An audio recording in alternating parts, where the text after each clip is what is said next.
నమస్తే. కథా శీర్షిక పాదాభివందనం. రచన యామిని సరస్వతి గారు.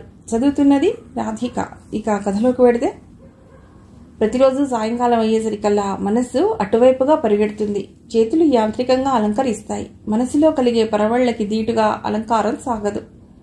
గుండెలో కదిలే కదలికకి రాగమాధురులు వచ్చినట్లుగా, స్వర తరంగాలపై జీవితం ప్రవహించినట్టుగా ఆమె అందానికి తగ్గట్టుగా అలంకరణ సాగదు. కుదురుగా ఉండే శిరోజాలు సెలయేటి తరగలపై తెలియాడే పిల్లగాలులా కదలాడతాయి. సూర్యోదయం వేళ రవిబింబం మెరిసినట్లుగా నుదుట సింధూరం వెలుస్తుంది. రాగభావనకే కెంపులైపోయే చెక్కీళ్లకి ఏ గంధమూ అందాన్నివ్వటం లేదు. రాగరంజితాలై పగడపు మువ్వల్లా మెరిసే పెదాలకి ఏ రాగమూ అంటటం లేదు. చేసుకున్న అలంకరణ తృప్తినివ్వదు, మనస్సునివ్వదు. కాళ్ళు త్వరబెడతాయి, కళ్ళు ఆశపడతాయి, గుండె గుబులెక్కుతుంది. ఎక్కడికమ్మా? సరిగ్గా గడప దాటే వేళకి ఏకైక పుత్రిక ప్రియం వద పలకరిస్తుంది. అవును, ఈ దేశంలో ఏ ఆడది గడప దాటకూడదు. కారణం లేనిదే చరణం కదలరాదు. ఎగిసిగిసి పడుతున్న పూవూహల అలలు ఒక్కసారిగా ఆగిపోతాయి. ప్రేమ సంద్రం నిస్సంద్రం అవుతుంది. కళ్లల్లో మిళమిళలు కొలలులోని చేపల్లా అక్కడే ఆగిపోతాయి. అలా చెరువుగట్టుకి యథాలాపంగా జవాబిస్తుంది. నేను వస్తానమ్మా. కూతురి అభ్యర్థనని తోసిరాజలేదు. 15 ఏళ్లుగా ప్రాణానికి ప్రాణం ఇచ్చి పెంచిన ఆత్మీయత అడ్డుచెప్పలేదు.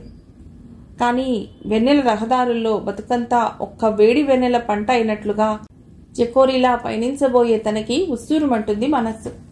ఆ వేళకి ప్రేమ్ జీవన్ ఇంట్లో ఉండడు. ఆటలు ఆడుకునేందుకు వెళ్ళి ఉంటాడు. భువనేశ్వర్ ఇంకా ఇంటికి వచ్చి ఉండడు. ఉద్యోగ బాధ్యతలు ఆయన్ని ఒక పట్టాన ఇల్లు చేరనివ్వవు. ఆయన ఇంట్లో అడుగుపెట్టే వేళకి ఆంగ్లంలో వార్తలు ప్రారంభమవుతూ ఉంటాయి. అంతటి బంగళాలో ఇద్దరే, తల్లి కూతుళ్ళు. సాయం దీపాల్లా బిక్కుబిక్కుమంటూ కూర్చోవాలి. ప్రియం వద పుస్తకాల పురుగు. అది ఇది అని లేదు. వార మాస పత్రికలతో పాటు ఏ నవలైనా సరే, తెలుగో ఆంగ్లమో ఏదైతేనేం, రోజుకో కొత్త పుస్తకం చదివేయాలి. అదంతా మనసులో ముద్రపడిపోవాలి. కొత్త పుస్తకం లేకపోతే తోచదు, చదవకపోతే దిక్కు తోచదు. భువన మాత్రం సాయంకాలాల్లో బయట పచ్చికలో పడకుర్చీ వేసుకుని కూర్చుంటుంది. చుట్టూ అందంగా విరిసిన పూలు, ఆ పూలపై ఆరాటంగా వాలే తుమ్మెదలు, గాలికి కదిలిపోయే చిగురుటాకుల సౌరులు, చిరుచిరు సవ్వడికై చెలించిపోయే అతి ప్రశాంతత. కొండ దిగిపోయే సూర్యబింబాన్నో, కొండెక్కి వచ్చే చంద్రబింబాన్నో, చీకటిని 1000 కిరణాలతో పారదోలబోయే సైనికుల్లా వెలిగే నక్షత్రమాలికలను చూస్తూ గడపటం ఆమెకు అలవాటు. కానీ వారం రోజుల నాడు అనుకోకుండా చెరువుగట్టుకు వెళ్లవలసి వచ్చింది. ఏదో వ్రతం ఉద్యాపన అయ్యింది. ఆ సమిధలు, ఆ అక్షింతలు, ఆ పూజా పుష్పాలు అన్నీ నీటిపాలు చెయ్యాలి. తొక్కే చోట, తొక్కుడు ఉండే చోట వెయ్యకూడదు. అది అపచారం. పని మనుషుల్ని పంపకూడదు. భర్త ఆ సమయంలో ఇంట్లో ఉండరు. కొడుకు ఆటలు, కూతురి చదువు. తప్పనిసరిగా అడుగు బయటికి పెట్టింది భువన. సాయంకాలం అందాలన్నింటినీ తన గర్భంలో దాచుకుంటుంది. చెరువు, ఎర్రగా వెలుస్తున్న కలువలు, తెల్లగా వెలుగుతున్న తామరలు, నీటిని కప్పేస్తున్నట్లుగా అల్లిబిల్లిగా అల్లుకుంటున్న తామరాకుల తీగలు, చిరుగాలుల సవ్వడికి బెదిరిపోయి కదిలిపోయే నీటి కన్నె నయనాభిరామంగా కనిపించింది భువనకి. ఇంత అందం దాచుకున్న ఈ చెరువుని తను ఇన్నాళ్లు చూడలేదా? ఇక్కడికి బదిలీ వచ్చి 4 ఏళ్లయింది. ఏ రోజు ఇటు రాలేదు. వచ్చే అవసరం లేదు, అవకాశమూ లేదు. మనుషులు తమ చుట్టూరా ఉన్న అందాన్ని చూడరేం? ఎక్కడో అందాలున్నాయని భ్రమపడి వాటి కోసం పరిగెడతారే. నమస్తే. ఉలిక్కిపడింది భువన. మేళవించిన వీణపై రిషభం మోగినట్లుగా ఉందా గొంతు? కోయిల గండూషించినట్లుగా ఉందా పిలుపు? మగతనం, రాజఠీవి, స్వరమాధురి, రసజీవనం, రాగభావన కలబోసినట్లుగా ఉందా స్వరం? సప్పున తిరిగి చూసింది. అందం ఆకృతి దాల్చినట్లు, గాంధర్వ విద్య కదిలి వచ్చినట్లు ఉన్నాడతడు. పైరగాలికి చెల్లా చెదురుగా పరిగెత్తే మేఘమాలికల్లాంటి ముంగురులు నుదుటి మీద నర్తిస్తున్నాయి. సితారా శృతి చేసినట్లుండే నాసిక, పారాణి అద్దినట్టుండే పెదాలు, ప్రేమ భాష్యాలకు గనులుగా ఉన్నట్లున్న కళ్ళు, నునుపైన చెక్కిళ్ళు. క్షణంపాటు తనని, తన వయస్సుని, తన హోదాని, తన మనస్సుని మరిచిపోయింది భువన. నమస్కారం మళ్ళీ అన్నాడతడు. కోవెల్లో ధ్వజస్తంభంపై ఎలా కోయిల వాలితే కలిగే చిరుమువ్వల సవ్వడి. నమస్కారం తడబాటుగా, ఏనాడు తడబాటు ఎరగని భువన అంది. మీరిక్కడికి కొత్తగా వచ్చారా? పురివిప్పని నెమలిలా గొంతు విచ్చుకోవటం లేదు. ఎన్నడూ ఇంత అందాన్ని చూడలేదా? ఉలికిపాటితో అతడి వైపు చూసిందామె. ఆ కళ్లల్లో కొంటెదనం లేదు, కవ్వింపు లేదు. గంభీరంగా ప్రేమ సాగరంలా ఉన్నాయి ఆ కళ్ళు. ఆమె జవాబు ఆశించకుండానే, ఈ ఊరి జనానికి ఈ అందం తెలియదు, అందుకే ఎవరూ రారు. చూడండి ఆ సూర్యబింబం ఎలా ప్రతిబింబిస్తుందో. ఎవరో భగ్న ప్రేమికుడు తన గుండెని తీసి విసిరేసినట్టుగా లేదు. ఆ కలువలు చూడండి, దారి తెలియని ప్రేమ సారుల్లా లేవు అన్నాడు. ఆ కంఠంలో ఉద్వేగం ఉంది, భావుకత ఉంది. మీరేం చేస్తారు? అడిగింది. పోలీసు శాఖలో. చప్పున మరోసారి చూసింది.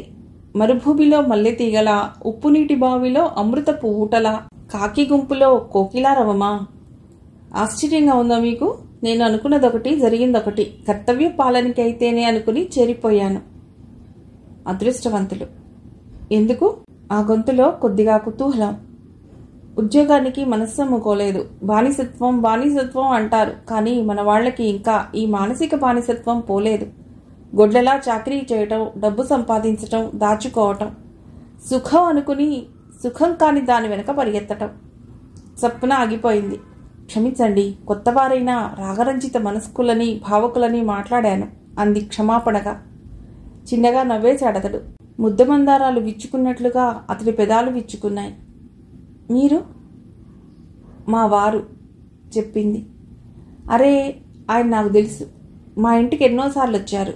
మరి నన్నోసారైనా మీ ఇంటికి పిలవలేదు? అన్యాయం. ఇంత మంచి భావుకత గల మీతో జీవితం పంచుకున్న ఆయన అదృష్టవంతుడు. ఆమె గుండెలోంచి వేడి నిట్టూర్పు సెగలా తన్నుకొచ్చింది. తను అదృష్టవంతురాలా? ఆయన అదృష్టవంతుడా? ఏది అదృష్టం? దానికి కొలబద్దేది? మీరు పాడగలరా? అడిగాడతడు. అతడి ధోరణి కొత్తవారితో మాట్లాడుతున్నట్టుగా లేదు. జన్మజన్మల స్నేహితురాలితో ప్రతిరోజు కలిసి మాట్లాడుకునే ధోరణిలో ఉంది. మీరు? చప్పున అడిగింది. అతడి ఒక్కొక్క ప్రశ్న తన మనసులోని ఒక్కో పొరని వెలిగి తీస్తున్నట్లుగా ఉంది. గత జన్మ సువాసనలు పరిమళ భరితాలై స్మృతి పరిమళాలని వలపు సితారలపై అతి మనోజ్ఞంగా మంద్రస్థాయిలో వినిపిస్తున్నట్లుగా ఉంది. ఆ హాయి. నాకు పాడటం రాదు, కానీ వేణువు వాయించగలను. వీణతో పరిచయం ఉంది. సంగీతం అంటే ప్రాణం పెడతాను. సాహిత్యం అంటే ఆకలి దప్పులు మర్చిపోతాను. కృష్ణశాస్త్రి గీతాలు, విశ్వనాథ కిన్నెరసాని పాటలు, బాపిరాజు గేయాలు నాకు చాలా ఇష్టం. క్షేత్రయ్య పదాలు విని పరవశిస్తాను. తన అంతర్రూపం పరిచయం చేసుకున్నాడు. చీకట్లు మెల్లిమెల్లిగా దిగుతున్నాయి. వెన్నెల మెట్లకి వస్తున్న నెలరాజు చంద్రికలా నవ్వింది ఆమె మెల్లిగా. ఒకప్పుడు పాడేదాన్ని. వీణ అభ్యసిస్తూ త్యాగరాయస్వామి కీర్తనలు, అన్నమయ్య పాటలు, మీరా భజనలు, అష్టపదులు పాడేదాన్ని. మూగపోయారా ఇప్పుడు? సంసార బంధం మూగదాన్ని చేసేసింది. ఒక గాయని హత్య చేయబడిందన్నమాట. అతడి కంఠంలో కరుకుదనం ధరించింది. మీ బుద్ధి పోనిచ్చుకున్నారు కాదు, చప్పున అంది భువన. వెంటనే నాలుగు ఖర్చుకుంది తన తొందరపాటుకి. ఆమె చమత్కారానికి అతడు తేలిగ్గా నవ్వేశాడు.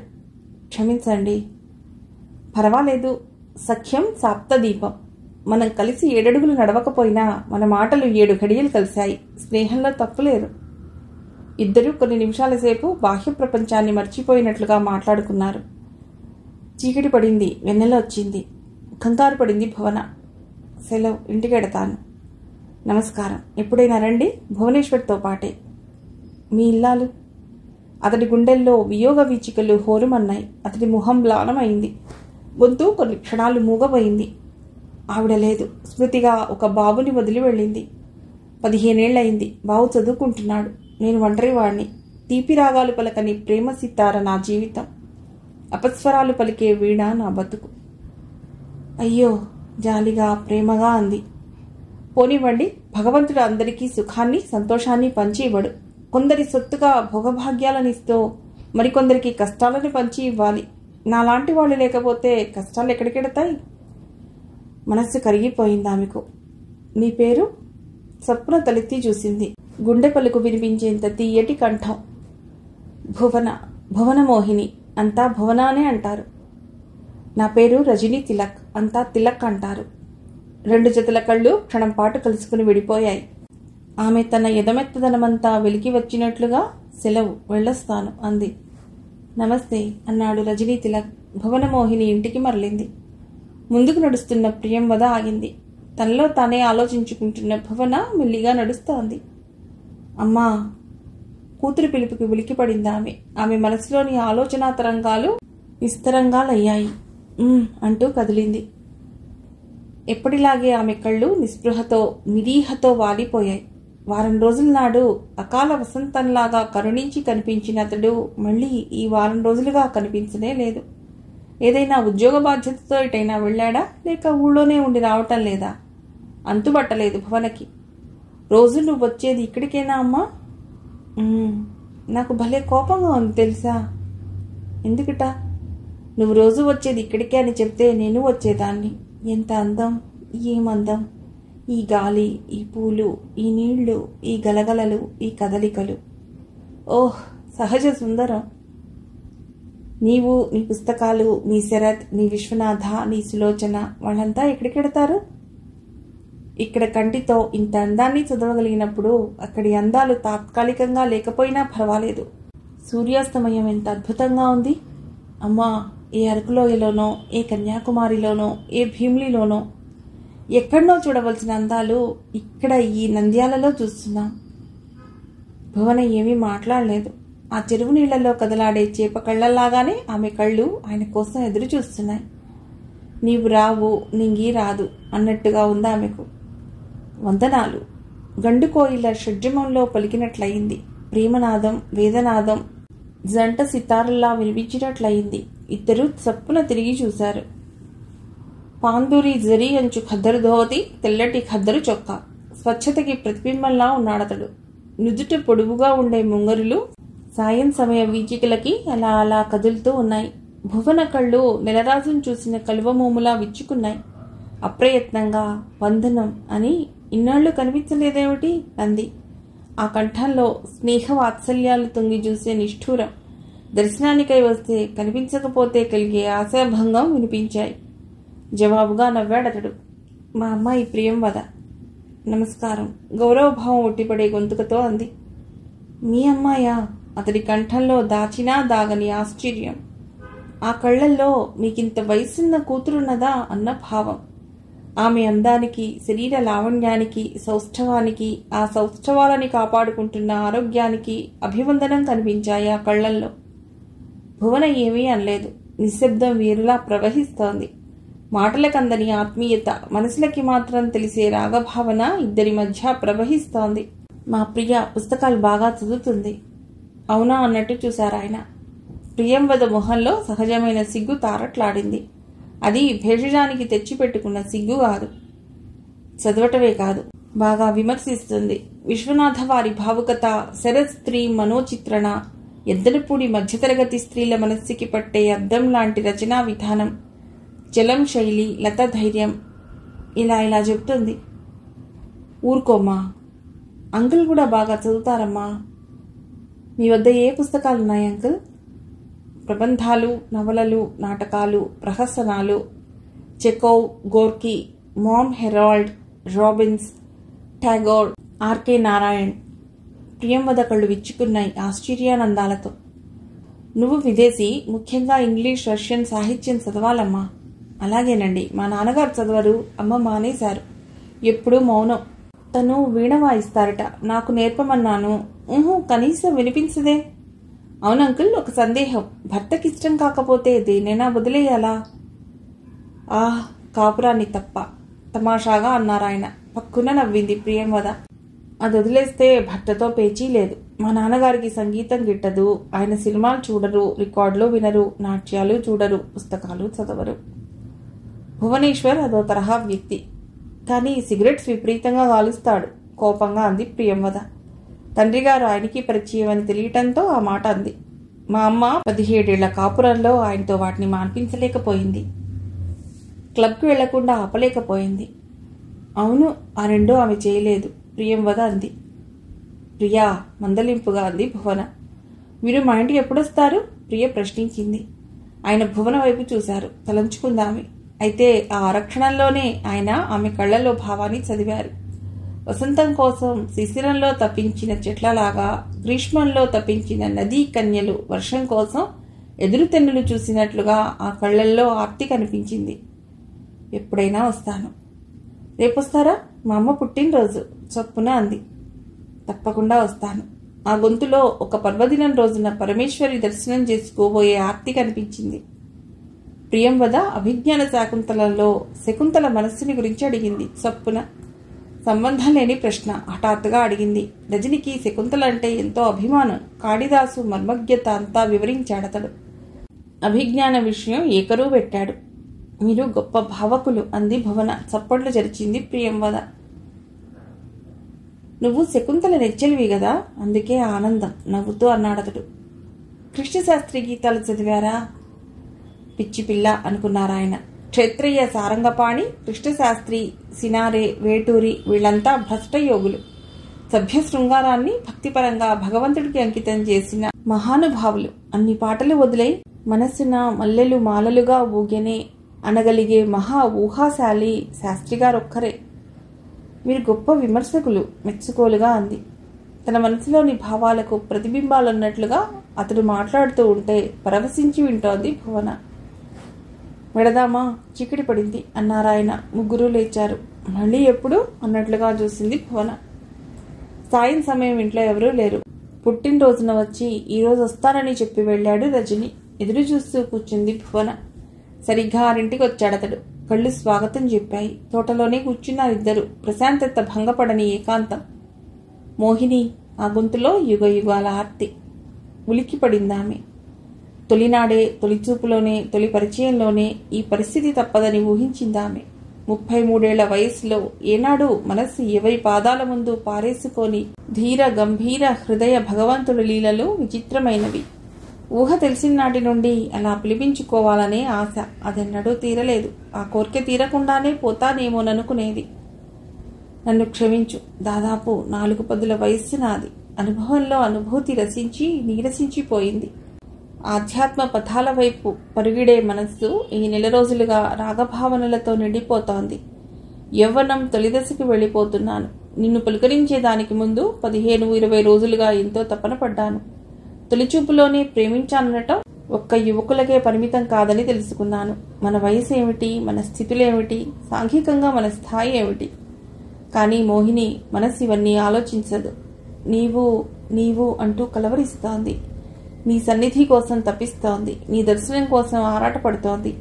నిర్మోహమైన ఈ ఆర్తి, స్వచ్ఛమైన ఈ అనురాగం లోకం దృష్టిలో ఎలా ఉంటుంది? నువ్వేమనుకుంటున్నావు? మనస్సు విప్పలేను, విప్పకుండా ఉండను లేను. అందం, హృదయ సౌందర్యం, భావుకత, రసలోలత్వం అన్నీ మూర్తీభవించిన నీ సన్నిధికి రాలేకుండా ఉండలేకపోతున్నాను. ఇన్ని సంవత్సరాలుగా సాధించిన మనోనిగ్రహం పటాపంచలైపోయింది. ఆర్తిగా విన్నవించుకుంటున్నాను. అపార్థం చేసుకుని తిరస్కరిస్తే ఈ జన్మకు భాగ్యం లేదనుకుంటాను. అర్థం చేసుకుని స్వీకరిస్తే ప్రేమ ఫలించిన ప్రేమ పూజారిలా, తపస్సు ఫలించిన భక్తుడిలా ఆనందిస్తాను. ఏ ఉద్వేగము లేని కంఠంతో భగవతి చరణార విందాలకి, భ్రమరవాసిని పదార విందాలకి విన్నవించుకునే భక్తుడిలా అన్నాడు. నిర్హేతుక జాయమాన కటాక్షంతో పరమేశ్వరుడు సాక్షాత్కరించినట్లయింది భువనమోహినికి. తన గుండె లయతప్పుతున్న వేళ సవరించినట్లు, ప్రేమగా వరించినట్లు అనిపించింది. రజనీ ఆమె గొంతులో ప్రేమ పారావతాలు కిరికీలు కొట్టాయి. ఇది నేనెప్పుడూ అనుభవించని స్థితి. చదువుకునే రోజుల్లో, సంగీతం అభ్యసించిన వేళల్లో, కన్నెగా నేను కళ్ళు కన్న రోజుల్లో, నేను కన్న కలలని రూపుదాల్చినట్లు నీవెదురయ్యావు. జీవితంలో ఏనాడు ఇంత అదృష్టం పడుతుందని అనుకోలేదు. ఇలా అకాల శరజ్యోత్స్న కిరటాలు విరిగి పైపడతాయని ఊహించనే లేదు. ప్రశాంతమైన కాసారంలో అలలు రేగినట్లయింది. మనస్సు నిగ్రహించుకోలేను. ధర్మ మార్గం అతిక్రమించలేను. నీ పాదాల ముందు ఆత్మార్పణం చేసుకోకుండా ఉండను లేను. నిన్ను చూసేదాకా నాలో రాగరస జ్వాల ఇంకా రగులుతూనే ఉందని నాకు తెలియదు. ప్రేమ తరంగాలు ఇంత బలంగా ఈ బలహీనమైన గుండెని తాకుతాయని అనుకోనే లేదు. చాలు మోహిని, చాలు. నీ ఈ ప్రేమికుడు ధన్యుడు. ఏ విధమైన వ్యామోహము లేని ఈ ప్రేమ గుండెని గిలిగింతలు పెడతాంది. అచ్చమైన వెన్నెల తరకల్లాంటి నీ ప్రేమ రజనీ నన్ను, నా ప్రేమని, నా జన్మని ధన్యం చేసింది. రసహీనతతో ముడిపడి నీరసించిపోయిన బతుకు తిరిగి రసించింది. భగవంతుడు దయామయుడు, కరుణామయుడు. గుండెలో గుబులిని సేదదీర్చాడు. ప్రేమ కోసం ఆర్తిగా అలమటించే 2 హృదయాలని చేరువ చేశాడు. అతడు చప్పున ఆమె పాదాలని స్పృశించాడు. దేవీమూర్తి లాంటి నీ చరణాలు నా మనోమందిరంలో సుప్రతిష్ఠితమయ్యాయి. ఈ దాసుడు తరించాడు. నీ ప్రేమకి రాగభావనకి పాదాభివందనం చేస్తున్నాను. ఆమె అతడి చేయిని అలాగే స్పృశించింది. ఇద్దరిలోనూ స్పందన లేదు. శాంతించిన కడలి కెరటాల్లా ఉన్నాయి మనస్సులు. మనం ఈ జన్మలోనూ శాపగ్రస్తులం. ఆమె అతని పెదాలని అరచేత్తో మూసింది. తల్లిరాకు జొంపాల్లాగా ఉన్న ఆ పెదాల స్పర్శ ఆమెకి పరమ శీతలంగా హృదయంగా ఉంది. మనం అదృష్టవంతులం. జన్మాదిగా వెతుక్కుంటూ ప్రవహిస్తున్న ప్రేమవాహిని ప్రణయ సాగరాన్ని చేరుకున్నది. ఆమె గొంతులో కోటి వ్రతాలు ఫలించిన తృప్తి. నిజం. అతడి కళ్ళు మిళమిళలాడాయి. మోహిని, రజని, నేను ఈ పిలుపుకి కూడా నోచుకోలేదంటే నమ్ముతావా? నువ్వలా పిలుస్తూ ఉంటే నా నరాల ప్రణయ రహదారుల్లో వలపుటేర్లు పరిగెడుతున్నాయి. జన్మ తరించింది. మనది నిషిద్ధ ప్రేమ. కాదు కాదు, జన్మ జన్మల బంధం. మోహిని, నా తపస్సు ఫలించింది. ఇన్నేళ్లుగా కలలు కంటున్న స్త్రీమూర్తివి నువ్వు. గాయత్రీదేవి ప్రత్యక్షమైనట్లు, శ్రీ విద్యాధిదేవత స్వప్న సాక్షాత్కారమైనట్లు ఉంది. నీకు మరోసారి పాదాభివందనం చేస్తున్నాను. స్త్రీ అమృతమూర్తి, అనురాగమూర్తి అని మరో పర్యాయం రుజువు చేశావు. నా గుండె సేదదీరింది. రజని, విన్నవించలేక, మనసులో దాచుకోలేక ఎంతగా తపించానని. నా జన్మ జన్మల చెలి, నేను సగంలో తపం చెడిన భక్తుడిని. వచ్చే జన్మ మనదే. నిశ్చలమైన మనస్సుతో తపస్సు చేస్తాను. కనుగొన్న నిన్ను విడవలేను. అంతరంగ ద్వారాన్నైనా చేరలేని మనుషులతో జీవించిన నాకు నా అంతరంగాన్ని కదిలించిన ప్రేమమూర్తిగా నీవు లభించావు. ఈ జన్మకిది చాలు. అతను ఆమె చెయ్యి అందుకున్నాడు. వెచ్చటి రక్తం అతి నెమ్మదిగా రాగవాహినిలా ప్రవహిస్తోంది. దేవీ సన్నిధిలో మనస్సు శాంతించినట్లుగా ఉంది. ఆమె మనస్సులో ప్రేమ తరంగాలు అతన్ని అభిషేకిస్తున్నాయి. వలపు వాహిని గమ్యం చేరుకుంది. కథ సమాప్తం.